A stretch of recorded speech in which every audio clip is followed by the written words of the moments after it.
Well, my hip it was aching, starting to ache a lot just in the last 18 months or so.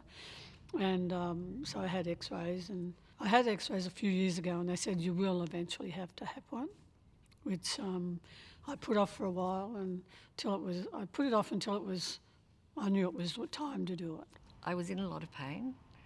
I had a walking stick. I was taking anti-inflammatories and painkillers 3 times a day and nighttime. Nighttime was the worst. It was really hard to sleep. I had my hip replacement because I wasn't enjoying my life. Everything could have enjoyed was being stopped by my lack of mobility, and it had a consequent flow on to my entire health was going down. The fact that I wasn't mobile meant that I was putting on weight. I couldn't dance. I've always danced. I was on a walking stick. I couldn't walk very far. Shopping was an absolute nightmare. The hip joint was bone on bone, and that's why you had the pain, because you had a bone scraping on top of the bone. So it was just till it got so bad that you couldn't sleep at night sometimes.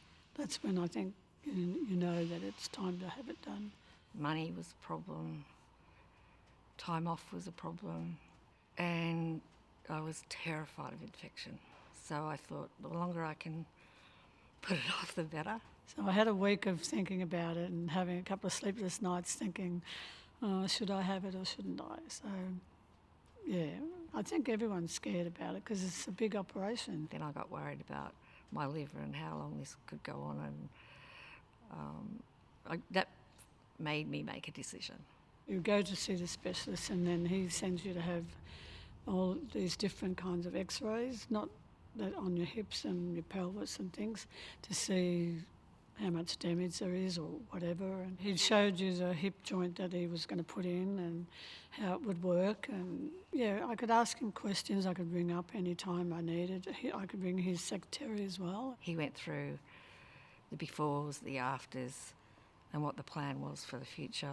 They do give you a lot of information, books to read about hip joints and things like that. So you're fully aware of what's going to happen, I think. And if you ask other people who have had them, then they tell you. And yeah, I think that helps as well. My specialist made the appointments for me for the pre-admission clinics.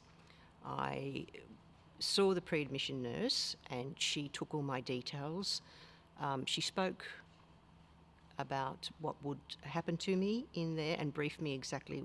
But having had the first hip done, I was fairly cognizant of what was going to happen to me. The doctor sends you to the hospital and they talk to you about it.